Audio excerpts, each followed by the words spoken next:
শৈশৱকালৰ পৰা আমি শুনিছোঁ, আমি গাইছোঁ।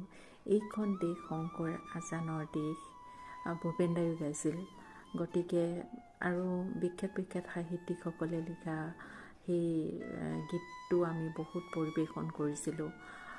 এক সমন্বয়ৰ সৃষ্টি কৰিবৰ কাৰণে শিল্পী সাহিত্যিকসকলৰ যি লিখনি, সেই লিখনি আমি গাইছিলোঁ সাহিত্য সভা নিচিনা অনুষ্ঠানত, ৰেডিঅ' টিভি চেণ্টাৰত। যেনেকৈ আমাৰ কৃষ্ণ মিশ্ৰ ছাৰে লিখিছিলে গীতা বাইবেল আৰু কোৰাণৰ মহাবাণী অসমীয়াৰে মিলনভূমি। গতিকে সেই দবা শংকৰ অমীয়া সুৰত আমি সেৱা কৰিছোঁ। আমি আজানৰ সুৰত সাৰ পাইছোঁ যদিও সেৱা কৰোঁ, কিয়নো আমাৰ ভগৱান একেজনেই। আমাৰ ভগৱান একেজনেই। আমি সকলোৱে বেলেগ ধৰ্মাৱলম্বী লোকে সকলোৱে বিভিন্ন ধৰ্ম অনুপাতে আমি বেলেগকৈ সেৱা কৰোঁ, কিন্তু আমাৰ ভগৱান একেজনেই। গতিকে সেয়াই। গতিকে এয়া সংবিধানৰ এক বৈশিষ্ট্য যে এখন ধৰ্ম নিৰপেক্ষ দেশ।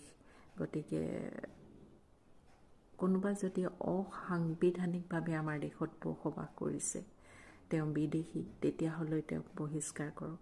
কিন্তু অনাহকতে যদি বিশেষ এক ধৰ্মাৱলম্বী লোকক অনাহকতে গালি পাৰি থাকে, তেতিয়া কিন্তু অশান্ত এই যি অসমৰ এতিয়া পৰিস্থিতি, অশান্ত পৰিৱেশ সদায় হৈয়ে থাকিব। গতিকে ধৰ্মই মানুহক একগোট কৰে, আৰু ধৰ্মৰ কাৰণে যদি যুদ্ধ হিংসাৰ সৃষ্টি হয়, তেতিয়াহ'লে তাতকৈ আৰু দুখৰ কথা কি হ'ব পাৰে। গতিকে আজি 5 মাহৰ আগতে আমাৰ হিয়াৰ আমঠুৰ যেতিয়া মৃত্যু হৈছিলে, কায়িকভাৱে আমাৰ পৰা নোহোৱা হ'ল, তেতিয়া আমাক ইমান কেইখন দেশে আমাক চাৰ্চ কৰিছিলে আমাৰ অসমৰ মানুহৰ মৰম, আমি শিল্পীক কেনেকৈ মৰম কৰোঁ।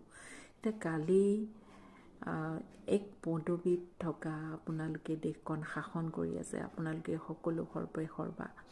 গতিকে যিটো ভিডিঅ' ভাইৰেল হ'ল বন্দুকৰ সেই ভিডিঅ'টো, গতিকে সেইটোৱে এতিয়া আকৌ আমাক আজি গোটেই টিভি চেনেলবিলাকত বাজি আছে।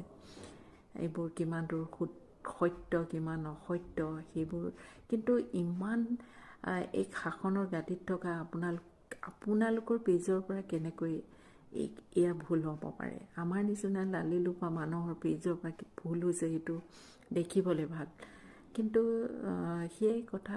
গতিকে এতিয়া আমাক সকলোৱে কি বুলি চাৰ্চ কৰিব, অসমৰ মানুহবোৰ ইমান হিংসুক, সেই বুলি চাৰ্চ কৰিব। গতিকে আমাক কি জাতি হিচাপে